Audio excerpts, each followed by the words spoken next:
We're here to solve this Slitherlink by Murat. It's one of two puzzles this week that actually was a Slitherlink without any zeros, and that probably leads to needing to use some less common patterns. One of the things I see fair number of joined threes, but no diagonal three pairs, so those common things aren't present, but there are a lot of edge clues, which are threes and ones, and there's something we can say about those. A three clue uses each of the posts. It'll leave one cell unused, and one consequence of using all the posts is that if you have to, when you're on an edge, have to get out two ways, one of the ways is going to be on this side of the one, and the other way is going to be a line like this, and so you can actually, every time you see this pattern, do something like this on it. This actually looks like the more interesting of this set, although this actually looks pretty prime too. This is going to be a two clue that's now near an effective zero because none of these exits can go, and so a two clue like this is going to have at least one edge that comes out from this post and one edge that comes out from this post. It's sort of a diagonal rule about this. Normally the clue would have to be like this or this inside the two, and then it extends out from there. And this extension, it can't come down, so it has to be right. This is a consequence of it being on an edge. So we get something like this. Recognizing that there's this diagonal link, this clue can't come up, it's going to close off the loop. So it comes to the left. This touches this post, so one of these two cells is the unused cell of the three. These two must be used. That cancels all of these, which leaves just this option here. That actually also gives us this consequence on the two. Now, with this being a diagonal use of the two, one thing you can ask yourself is if this comes in, is there anything more it can do? There's nowhere for it to exit, and so this edge is going to pin something in this corner that's not going to be able to close the loop. And a different way to say that is this has to come up, and that leads to this coming up. We should recognize we've got some more loose ends we can use. We can fill in this. This will now force this three to come like so. This two now is fully filled in. This run of threes is very quickly done. This is a pattern you may be pretty familiar with. The two uses one of these edges of the one, but the one that takes it over to there is no good. That's going to give us this. Actually give us all of this top part. Going sort of quick, but there aren't other options than what I'm drawing in.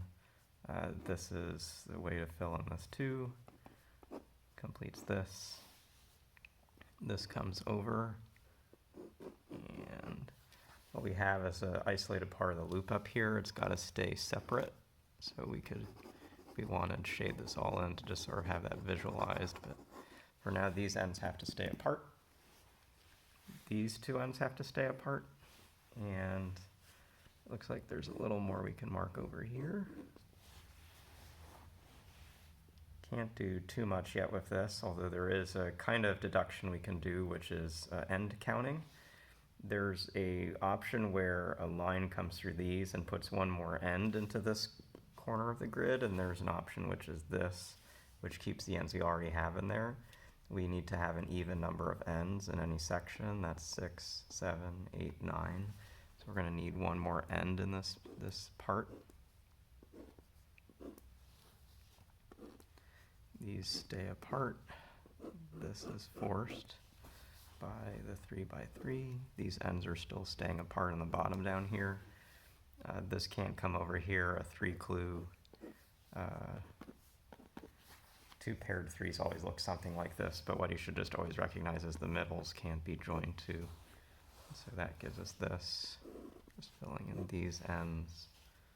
This three needs to extend out. This is also forced. We should do something down here to deal with this corner. We had used end counting to get to this exact set. What we should see is that there's essentially a limited set of ways these ends can come together and still deal with this 3. If this closes directly here, then all of these are isolated, so these have to stay apart. And even here, they have to stay apart. And still the case, these stay apart. So we get this. These ends are going to isolate the rest of this corner, so they have to stay apart. Get down here, get that finish. I'm going to take this end over. This doesn't come down, so it comes up. If it comes up, it uses one of these 2 edges, which marks up these, which actually marks this. We already said that this top right part has to stay from closing itself off, so it's going to look like this. This 2 has just this option, just has this option.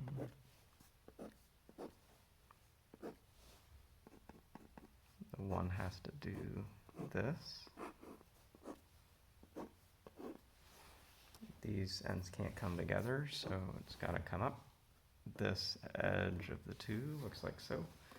Got one option down here, and now these ends have to come out and stay apart. We're going to have one end sort of coming out from this 2 and into this 2, and that's going to end up over here. The thing we should see is that we need to keep these ends from touching, and right now the only escape through this side is going to use the first 2 columns. There's no other route over here. So for instance, if this went this way, it's going to end up having to take the cell as well. So this stays vertical like this. Again, we have to avoid closing the loop too soon. This is all forced.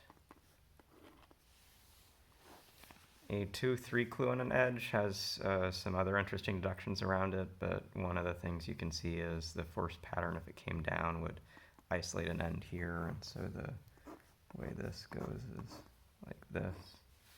By necessity, this middle section has to stay open. This still has to stay open. We're going to need to do some end tracking to just see what's the part of the loop that's going to potentially get closed and isolated. It doesn't look like there's any real limitation over here, but there's a kind of deduction that's starting to form. We talked about 2s diagonally, that a 2 edge comes in here, means that at least one edge comes out here, which means at least one edge comes out here, and that's this. This has to now come up. This is the remaining option for that 2. Now we have a 2 edge coming in this way, which means we have a 2 edge coming out that way.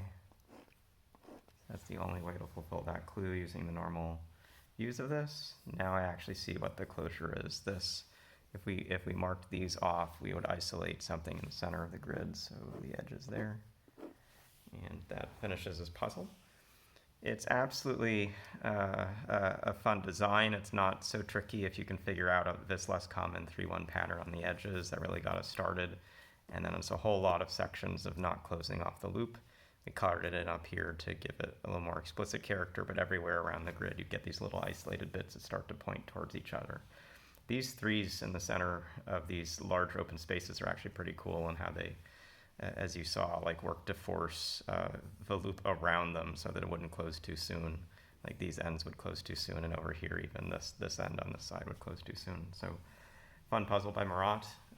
We're doing a kind of live solve to give you the Slitherlink feel here. Hopefully you learned a little bit from just seeing how I approach the puzzle, some of the notes I use, and how I watch loop ends. The 2 diagonal trick as well is a key one to get in general. We'll see you again soon.